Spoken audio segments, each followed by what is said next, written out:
একদম রাজধানী ঢাকার প্রাণকেন্দ্র বলা যেতে পারে কুড়িল বিশ্ব রোড। আর সেই কুড়িল বিশ্ব রোড এলাকাতে একদমই একটি ফুটবল খেলার মাঠের আয়োজন এবং ফুটবল খেলার মাঠও বানানো হয়েছে। এটি আসলেই এক অভাবনীয় দৃষ্টান্ত বলাই যেতে পারে। একদম কুড়িল বিশ্ব রোডের রয়েছে আমরা এবং আসলে এই মুহূর্তে আপনাদেরকে দেখাচ্ছি উপরে ফ্লাইওভার, দুই পাশে ফ্লাইওভার, মাঝখানে যে ফাঁকা জায়গা যেখানে 5 স্টার মানের হোটেল হওয়ার কথা ছিল, সেখানেই একটি ফুটবলের মাঠ বানানো হয়েছে এবং সেখানে ফুটবল খেলা অনুষ্ঠিত হচ্ছে।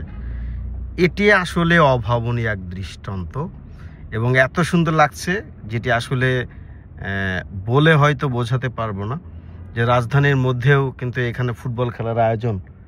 এটি দেখতে যেমন সুন্দর লাগে এবং এই ধরনের খেলার মাঠগুলো আসলে রাজধানীতে প্রচুর বেশি পরিমাণে করা উচিত। তাহলে হয়তো আমাদের যারা তরুণ প্রজন্ম রয়েছে তাদের জন্য অনেক বেশি উপকৃত হবে।